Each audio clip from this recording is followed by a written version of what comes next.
Day 3 mini ಬ್ಲಾಗ್ಗೆ welcome. ಇವತ್ತು Sunday ಆಗಿತ್ತು, ಸೊ ನಾನು ಇವತ್ತು ರಿಟರ್ನ್ ಹೋಗಬೇಕಿತ್ತು.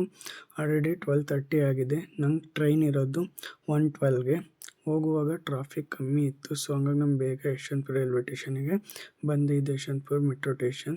ನಾನು ಟಿಕೆಟ್ ತರೋಕ್ಕೆ 100 ರೂಪಾಯಿ ಇದೆ ಟ್ರೈನ್ ಟಿಕೆಟ್. ನಾನು ಹಂಗೆ ಪ್ಲಾಟ್ಫಾರ್ಮ್ 3ಗೆ ನಡ್ಕೊಂಡ್ಬಂದೆ. ಇನ್ನು ಟ್ರೈನ್ ಬರೋದು ಒಂದು 5 ನಿಮಿಷ ವೆಯ್ಟ್ ಮಾಡಬೇಕಿತ್ತು. ಸೊ ನಾನು ಹಂಗೆ ಪ್ಲಾಟ್ಫಾರ್ಮ್ 3ಗೆ ಬಂದು ನಿಂತ್ಕೊಂಡೆ.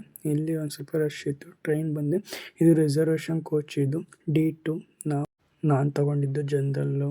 ಸೊ ಈ ಜನರಲ್ಲಿಗೆ ಹೋಗ್ಬೇಕಂದ್ರೆ 2-3 ಕೋಚ್ ಮುಂದೆ ಹೋಗಬೇಕು. ನಾನು ಪಕ್ಕದಲ್ಲಿ ಒಬ್ಬ ಕೂತಿದ್ದ, ಅವ್ನು ಧಾರವಾಡ ಹೋಗ್ಬೇಕಿತ್ತು, ಚೆನ್ನಾಗಿ ಮಾತಾಡಿಸ್ತಾ.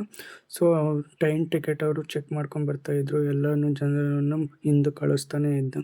ನಾನು ಇನ್ನೇನು ಹೋಗಬೇಕಿತ್ತು ಅಂತ ಏನು ಮಾಡೋಕ್ಕಾಗಲ್ಲ. ಹಾಗೆ ವಾಶ್ರೂಮಿಗೆ ಹೋಗಿ ಬಂದೆ. ಸೀಟಿಗೆ ಬಂದು ವಾಶ್ರೂಮಲ್ಲಿ ನೋಡಿದ್ರೆ ಇದೊಂದು ಚಿತ್ರ ಬಿಡಿಸಿದ್ರು. ಯಾರೋ ಪುಣ್ಯಾತ್ಮ ಗೊತ್ತಿಲ್ಲ. ಮಿಸ್ ಮಾಡಿ ಅದೇನು ಅಂತ ನಿಮಗೇನಾದ್ರು ಗೊತ್ತಾದರೆ ಹಾಗೆ ಕಮೆಂಟ್ ಮಾಡಿ. ಸೊ ನಾನು ಹಂಗೆ ಒಂದು ವೀಡಿಯೋ ಮಾಡಿಕೊಂಡು ನಾನು ಮಿರರಲ್ಲೇ ಇನ್ನೇನಂತ ಹೊರಗೆ ಬರೋಣ ಅಂತ ವಾಶ್ರೂಮಿಂದ ಹೊರಗೆ ಬಂದೆ. ಇಲ್ಲಿ ಸ್ವಲ್ಪ ಐಟಮ್ಸ್ ಇಟ್ಟಿದ್ರು, ಹೂವಿಂದೆಲ್ಲ. ಸೊ ಇನ್ನೇನು ಟ್ರೈನ್ ಸರ್ವಿಸರು ಆಗಲೆಲ್ಲ 5-5 ನಿಮಿಷಕ್ಕೂ ಹೊರಗಡೆ ಆ ಕಡೆಯಿಂದ ಈ ಕಡೆ, ಈ ಕಡೆಯಿಂದ ಕಡೆಗೆ ಓಡಾಡ್ತಾನೆ ಇದ್ದರು. ಸೊ ನಾನು ಇವತ್ತು ಬಂದು ಟ್ರೈನ್ ಅಂತೂ ಫುಲ್ ಫ್ರೀ ಇತ್ತು, ಹೆಂಗೋ ರಶ್ ಏನಿರಲಿಲ್ಲ. ಸೊ ನಮ್ಮ ಪಕ್ಕದಲ್ಲಿ ಒಬ್ಬರು ಹಾವೇರಿಯವ್ರು ಕೂತಿದ್ರು, ಚೆನ್ನಾಗಿ ಮಾತಾಡ್ಸಿರು. ಊಟ ಮಾಡ್ತೇನಪ್ಪ ಅಂತ ಕೇಳಿದ್ರು. ಇಲ್ಲ ಸರ್ ಥ್ಯಾಂಕ್ಸ್ ಅಂತ ಹೇಳಿಬಿಟ್ಟೆ. ಆಮೇಲೆ ಹಂಗೆ ಇನ್ನೇನು ಬೀರೂರು ಬಂತೆ. ಬೀರೂರಲ್ಲಿ ಇಳ್ಕೊಂಡೆ ನಾನು, ಯಾಕಂದರೆ ಅಜ್ಜಂಪುರ ಇಳ್ಕೊಬೇಕಿತ್ತು.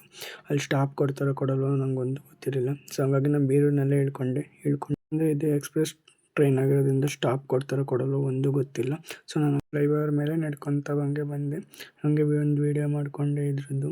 ಸೊ ಇದು ಬೀರೂರಿನ ಜಂಕ್ಷನ್. ರೈಲ್ವೆ ಸ್ಟೇಷನಿಂದ ನಾನು ಬಸ್ ಸ್ಟ್ಯಾಂಡಿಗೆ ಹೋಗಬೇಕಿತ್ತು.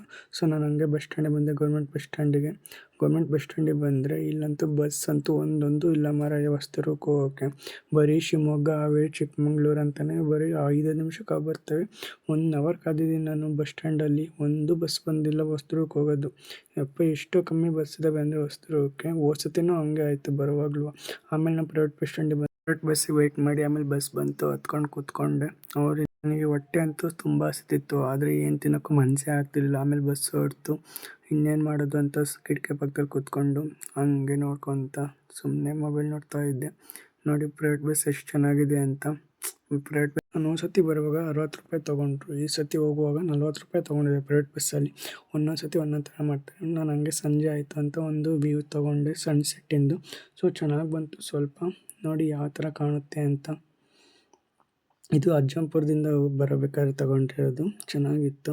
ರೋಡ್ ಸರ್ವಿಸ್ ನಡೀತಾ ಇತ್ತು. ಸೊ ಹಾಗಾಗಿ ಬಸ್ಗಳೆಲ್ಲ ಸೈಡಲ್ಲಿ ಹೋಗ್ತಾ ಇದ್ವು. ನಾನು ಇನ್ನೇನು ಮಾಡೋದು ಅಂತ ಒಂದು ವೀಡಿಯೋ ಹಂಗೆ ಮಾಡ್ಕೊಂಡು. ಇನ್ನೇನು ಸಂಜೆ ಆಯಿತು ಅಂತ ಬಸ್ಸಲ್ಲಿ ಲೈಟ್ ಹಾಕಿದ್ರು. ಲೈಟಿಂಗ್ಸ್ ಮಾತ್ರ ಸೈಕಾಗಿತ್ತು.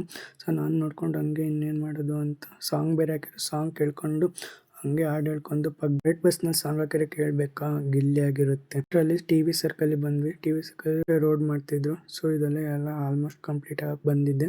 ಸ್ವಲ್ಪ ಇದೆ ಇನ್ನು. ನಾನು ನಿಯರ್ ಬಸ್ ಸ್ಟ್ಯಾಂಡಿಗೆ ಬಂದೇ ಬಿಟ್ಟೆ. ಬಸ್ ಇಳ್ಕೊಂಡು ನಾನು ಮನೆಗೆ ಹೊರಟೆ. ಮನೆಗೆ ಹೋಗಬೇಕಾದ್ರೆ ಈ ಕಡೆ ಒಂದು ಮನೆಯಲ್ಲಿ ಬಿಗ್ ಬಾಸ್ ನೋಡ್ತಿದ್ರು. ಸೊ ಇವತ್ತೆಲ್ಲ ಬಿಗ್ ಬಾಸ್ ಬೇಗ ಸ್ಟಾರ್ಟ್ ಆಗಿತ್ತು. ಇವತ್ತು ಲಾಸ್ಟ್ ಫೈನಲ್ ಸೀಸನ್. ಯಾರು ಗೆಲ್ತಾರೋ ಏನೋ ಗೊತ್ತಿಲ್ಲ. ಸೊ ನಮ್ಗೆ ಯಾರು ಗೆಲ್ಲಬೇಕು ಅಂತ ಇರುತ್ತೆ, ಕಮೆಂಟ್ ಮಾಡಿ ನೋಡೋಣ. Thank you for watching video. Bye. Video ಸಿಗೋಣ. Wait and watch. ಬಾಯ್.